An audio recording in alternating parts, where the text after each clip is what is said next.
appreciate the opportunity to talk about Universal Plasma. Universal Plasma is a company that started about a year ago, and the purpose of the company was to commercialize and actually productize technology that was developed for the last 20 years. So it's had a long research stage where a lot of the unique features of plasma are developed, and a lot of things to overcome, a lot of things along the way. And really most of the development took place in the military with SBIR grants, primarily SBIR 1 grants, some 2, but the entity, Dr. Ted Anderson, is now generally regarded as the world's expert in this technology. He's a physicist. He's also an antenna guy. It's a hard group to nail down. But the interest initially with military is that you can turn a plasma antenna off and it disappears. So it has a certain stealth. It's resistant to high voltage. But what really is coming into focus now are the possibilities of multiple antennas embedded into a single structure without the typical interference. And there's just a lot of things that have come out of the research that also lend itself to telecom, particularly wireless applications in the home, LTE, cellular data. I won't get into too much of that, but love to talk to anybody who's interested. So we have built, Dr. Anderson's team has built at least 9 prototypes demonstrating some of what I'm about to talk to you, and actually all the things that we're about to talk to you. If you're familiar with SBIR grants, which you probably are more familiar than I am, there's a lot of rigor involved in not just the math theory, but in actual proving and building the prototype and having it tested and retested and vetted. And there have been 9 of them just because there have been other things that have come up, which again I'll try to get to. Oops.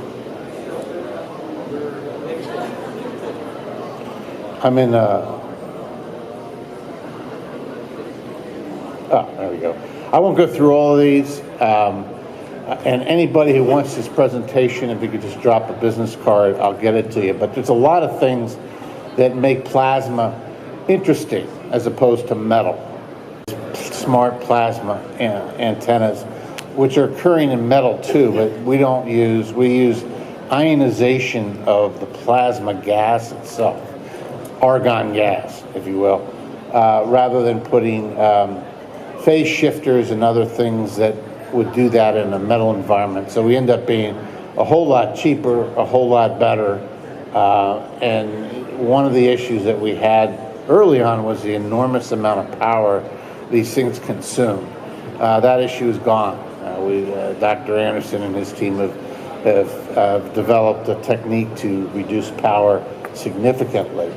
Ruggedization, I won't get into all, but obviously if you're going to put something like that outside and you think of it as glass, you're worried about it breaking.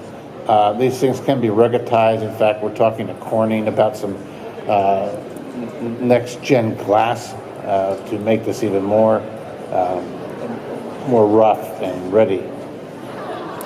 It doesn't vibrate. It doesn't corrode.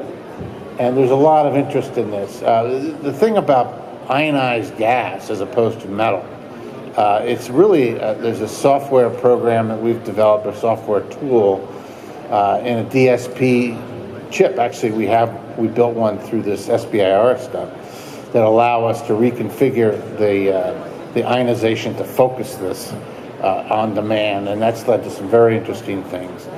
So it's steerable, and that's become the big issue here.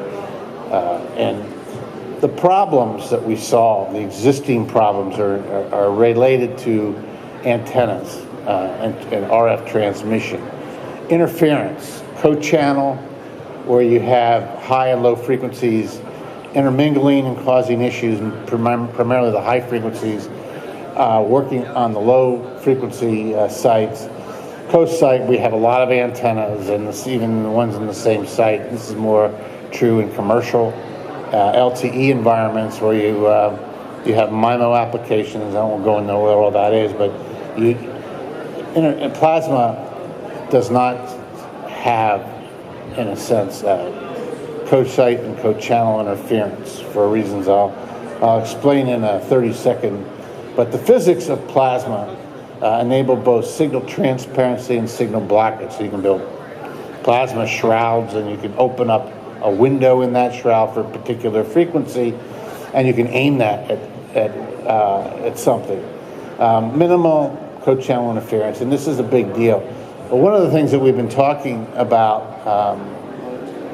with the military is an antenna that can actively jam other unwanted RF transmissions in the case of an IED, for example. But at the same time, provide a tunable frequency, again, using plasma physics that could be altered instantaneously to keep a communications channel open. And that's done through the basics in plasma physics. High frequencies can go through low frequency antennas and not the other way around. And it just allows some very interesting things. And this is one of the things that, from a military standpoint, we want to be able to demonstrate and have demonstrated in pieces in SBIR, but now it's about, okay, what's the product look like? Multiple frequencies within multiple antenna requirements. That's a big problem. Commercial, military, imagine a Humvee that would X number of antennas close together. There's just a lot of issues around co-channel interference and co-site interference. Co-site interference being the more problematic at this point. And I'm going to go through a little bit about how we solve those problems. And again, a lot of it's the plasma physics. Now, this is just an example. It's a diagram of a plasma blanket that can be basically, plasma can be configured to reject signals. In other words, it can be reflective or it can be transparent. In this case, windows can be opened up that are transparent that will interact with the antenna in the middle. And that could be a metal antenna, it could be another plasma antenna. But in that plasma blanket, we can instantaneously, we can steer this thing in 360 degrees and again up and down. And we can actually do that in milliseconds. We believe we can do that in microseconds in the next gen. But so you might have a UHF antenna, you might have a VHF antenna. And this low density plasma window can be instantly opened for particular frequency. And we can also beam, we can also change the shape of the beam itself. So we can aim it at an individual or somebody in the field, for example. And that's very important that the guys next door don't get it. It's also providing higher signal strength for, and if more data needs to be encoded, higher bit constellation, the better the signal to noise ratio. So that's one example, and sort of a group of problems that we're trying to solve there. Here's an example. It's a diagram really where if space is an issue, and this is clearly if you drive around, you look at LTE sites, this is where this really started to come forth.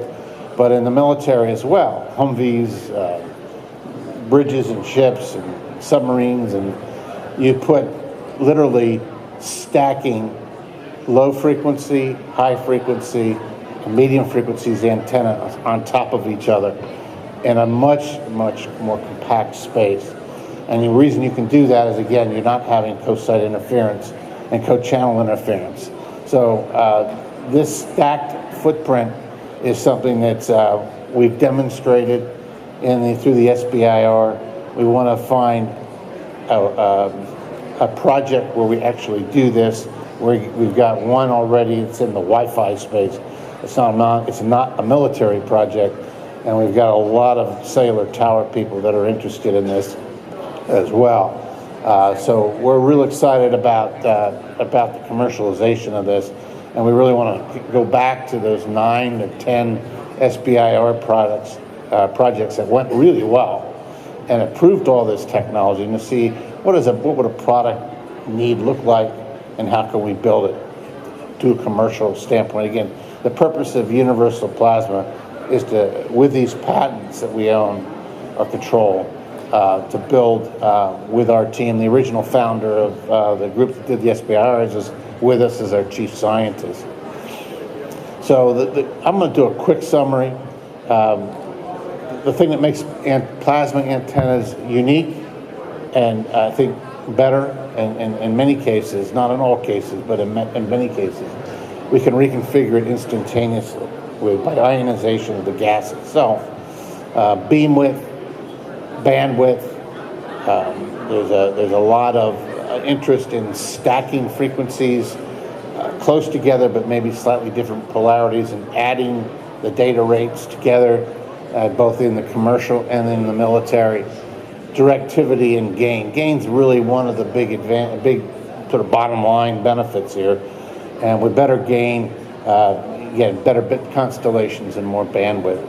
Steerable, without phase shifters, you can steer metal antennas, but it requires some metal magic and adding and subtracting bandwidths, weight, maybe a little more complexity. With the physics of plasma, one of the things that's important is that the backload products, which are inherent in antennas of all kinds, are either very low or non-existent. It's just the way plasma works. I could get Dr. Anderson to explain that a whole lot better, but we've got plenty of research around that, and that creates a lot of benefit as well regarding the co-site interference as well as co-channel interference. The other thing about metal plasma, and particularly in satellite transmission, there's lower thermal noise, and that generally increases, the benefits increase at the higher frequencies. We are working on ways to increase the plasma pressure to drop that medium frequency down, as we're doing a lot of work at sub 1 gig as well as a lot of work at 20 gig. So it really is something that we're finding depending on the formula and the physics. And we have we've proven the physics, and we've shown the product, but we've also got mathematical confirmation for all the things that I'm talking about. But the bottom line is, does it work? And it does. In the future, having a lot of flexibility in the way antennas working together can shape propagation patterns. Think about what the battlefield might look like with lots of Humvees, and you need to make sure they're covered. Having steerable antennas that aren't physically turning, instantaneous, next generation of distributed antennas and smart antennas. This is where this technology is really important and really going and offers significant benefits. One of the non-military applications that we're looking at in the smart antenna world is how do you, and this is, if you go to football games, this is, in the last couple of years, smart antennas have become, or distributed antennas have become a big deal, because people going to the games are also bringing their iPads and streaming ESPN, and the game gets boring, they're doing other things with it. We offer a way to basically change the propagation during the game. So if the student section decides to leave, but the group that paid $30 for the ticket are taking it and need more bandwidth, we can deliver that. But clearly, steerable smart antennas are where we're going to end up being. I mentioned Wi-Fi, I won't get into that too much, but it works at all frequencies. So there's Wi-Fi in the home, and Wi-Fi, if you have a Wi-Fi set up, you know that you're doing more and more video over Wi-Fi. That's done in the 5 gigahertz region typically, and it has a little bit more trouble getting through walls. So being able to span width, being able to steer to a television set top is a big deal, and we're engaged in a project now that is involving that. So we do think it's really, we see commercial. We're going to provide intellectual property rights and support, professional service support, to build these products, the manufacturing prototypes, commercial prototypes, if you will, and we're going to look for groups and companies in the business to sell it, and we'll support as needed. We have a unique support group that's set up, including world-class, widely known engineering support. We have people that are best of breed in contract manufacturing. We have a great network of individuals that have built stuff before and scaled companies before. So we're really excited, and you'll be hearing about us a lot more as we go. This I don't expect anybody to read, but anybody who picks up or gives me their business card, I'll get them